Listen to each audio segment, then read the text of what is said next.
James was not in a good mood. He grumbled dreadfully as he hauled a long line of dirty trucks across a grey, unfamiliar landscape. He had unfortunately been in the wrong place at the wrong time. A diesel from the other railway had broken down, and it needed to take a goods train from Barrow to a little station in the countryside. James had been at Barrow when the news came in, and as the only engine available, what came next was inevitable. To James, pulling trucks was bad enough. Pulling dirty trucks was even worse. But pulling dirty trucks in an unfamiliar environment on a railway that had thrown this kind of engine onto the scrap heap felt like a living hell. James knew better, however, than to try and make a huge fuss. It would not only make things worse for him, but would also attract the Fat Controller's attention, and not in a good way. Besides, the station wasn't too far from Barrow, and all he had to do was leave the trucks, refill on coal and water, and then he could return to the sanctuary that was the island of Sodor. Soon, James reached his destination. The station was a small, simple one, with 2 platforms, but overall seemed well kept after. The station master stood waiting as James pulled up. "Oh, thank you very much," he said. "I was worried this wouldn't come in when that diesel broke down. Good thing you were around. There's a water tower and coal bunker over there." He pointed to a set of sidings behind the opposite platform from his. James could make out the tower and bunker, only slightly illuminated by the station lights. He could also see several boxy shapes lined up on one of the tracks. James assumed they were a line of vans, but upon closer inspection, he found out he was wrong. The boxy shapes were not vans, or rolling stock of any kind. They were actually a long line of diesels. James recognized them as Class 08 shunters. He had seen many of them at Barrow's yards. From what he heard, they were one of the most efficient modern shunters, as well as one of the other railway's most successful diesel designs. It was odd, though, that so many shunters would be here. A little station like this shouldn't need that many. Once he had shunted his trucks away, James steamed over to the water tower and coal bunker. The diesel stood in front of him, on the opposite siding. James didn't make eye contact. He was not in the mood for a conversation. So he sat there, waiting as his crew went about refilling his tender. "I can't remember the last time I saw a steam engine here." James looked up. There were no people around, other than his driver and fireman, and he knew that voice wasn't theirs. James glanced over at the diesel, at the front of the line, staring blankly at him, its eyes weary and lifeless. James also noticed its body, rusty and dirty. It would seem it hasn't been cleaned in a long time. Then again, most shunters James saw were rarely looked after, in terms of their appearances, so he didn't think much of it. "What's it to you?" he grunted rudely. The diesel said nothing for a moment. It looked at the red engine all over. "You are quite a sight around here. Never seen a steam engine so clean, nor in such a bright colour." "Well, my railway has taste when it comes to liveries." "Is that so? Where are you from?" "Sodor." "So that's why you looked so familiar." James stared. The second voice came from behind the diesel, from the second one in the line. It wasn't as rusty as the first, and James could tell it had once been in a black livery. Then he looked at its face and gasped. It was a face he had seen before. The Diesel? It was him. And yet, he looked so different. He didn't seem like the devious, deceptive shunter he and the other engines saw all those years ago. Instead, he looked tired, sad, and quite lonely. Oh, so you two have met? I was on his railway long ago for a brief time. It didn't go well. What are you doing here? In fact, what are all of you doing here? Why would a station and yard this small need so many shunters? And who said we were shunters here? James raised an eyebrow. That was an unusual response. What do you mean?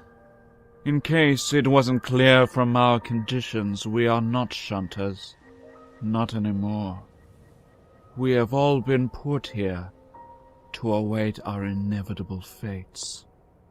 Now, James was even more confused, and also a little nervous. The tone in this Diesel's voice was starting to make him feel uneasy. But he tried not to show it. What fate? The Diesel gave a groan, filled with frustration. Is that why you weren't on his railway long, Diesel? He was that blind and brainless it was driving you insane? He was interrupted by James as he let off steam furiously. For your information, that Diesel tried to frame one of our engines, but we found him out and kicked him off our island. You think that just because I'm a steam engine you have any right to insult me like that? I'm just baffled that based on all that you see, you can't come to the obvious conclusion. What obvious conclusion? That we are all going to be scrapped, James! No one said anything. The silence lasted for quite some time. Then, James started to laugh. The two Diesels gave no response. Don't be so ridiculous! Do you really think you're in the same boat as our steam engines? Most of us are gone now because of you Diesels. How can you be under any threat? The Diesel sighed heavily. It seemed he was finding James quite exhausting. So that explains it all. You aren't brainless. You just don't know the truth. You've grown up on the belief that only steam engines are in danger of being scrapped. But diesels? They get off free. Nothing for them to fear at all. For a time, I once thought the same thing. A few of us here did. We thought we would never be thrown away, and that we would last forever, as long as we could function. However, the men at the workshops are always working to either improve old designs or create new ones. And sometimes they come up with something that meets all their expectations. Something that makes the old designs obsolete. And when they become obsolete, they are thrown away. It matters not if they are steam or diesel. If there is something simply better than them, then there's no need to keep them around. The Diesel finished by taking a deep breath, and then went silent, seemingly waiting for a response from James. James didn't say anything. He had been listening closely, and was thinking it all through. He couldn't deny it did make some sense. Railways always did strive to be the very best they could be, and that always meant new creations in either the motive power or how goods and passengers were carried. Even so, he wasn't entirely sure if this really did apply to diesels, as the one in front of him claimed. Diesel was watching the red engine closely, and could tell exactly what he was thinking. If you still don't believe what the engine is saying, How do you explain that over there?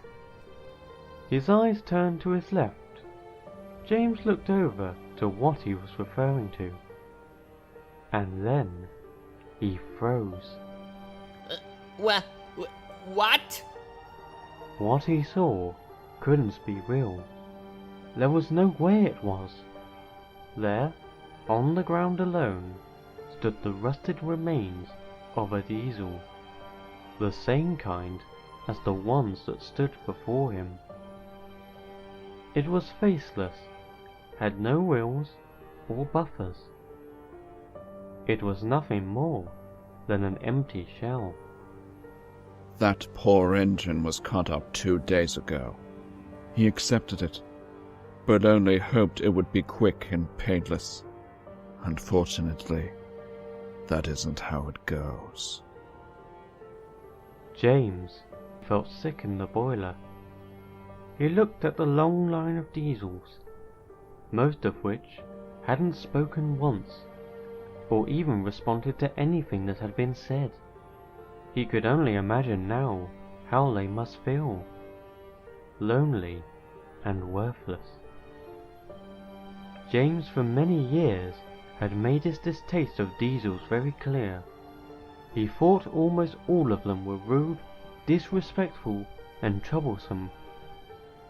There were exceptions, of course. Boko, Bear, Mavis and even Daisy. But they were a minority. What he didn't make public though, was that to some extent, he wished that diesels also faced the scrapyard. That way, they would get a taste of their own medicine. He believed such a thing would never happen, but he still thought about it. Now, he had come to the realization that what he had wished for was happening, and yet, it felt wrong. It was horrific and undeserved, even for Diesel. What he did all those years ago was truly disgraceful, but this was too far as a punishment. No engine should ever have to go through this. Just then, James's crew entered his cab. He had been fully refilled with coal and water, and it was now time to leave. James looked over at the diesels one final time, who just stared blankly back. Just as the driver opened the regulator, James spoke quietly. I'm sorry. Without saying any more, James puffed out of the siding and began his long journey back home.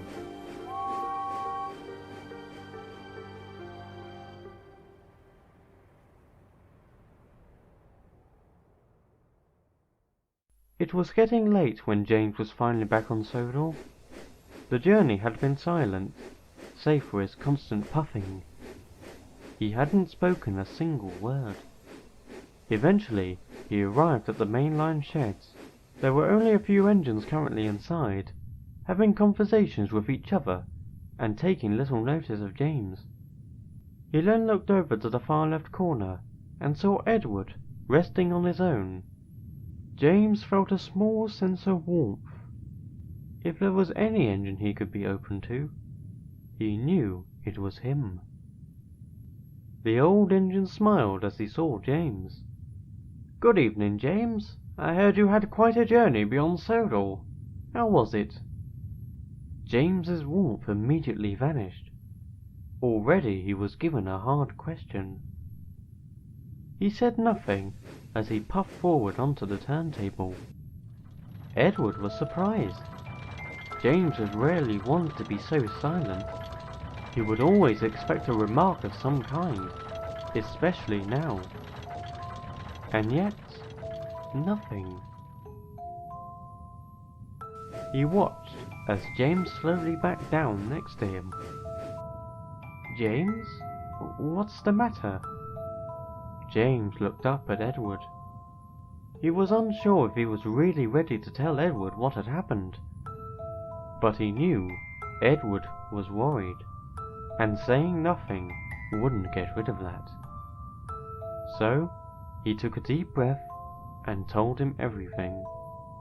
He told him about Diesel, about the other shunters, about what they said, and how he had learned a cold hard truth that struck back so many things he had believed for years.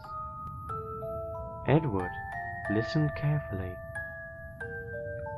"Oh, I'm sorry, James.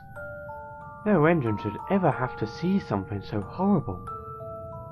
He looked closely at James, noticing his expression. Not only could he see sorrow, but also guilt. He didn't need to ask though, as he knew exactly what he felt guilty of. "As hard as it may have been, I can tell you have learned a very important lesson." James completely understood. He slowly backed further into the dark corner of the shed. A sadder and wiser engine.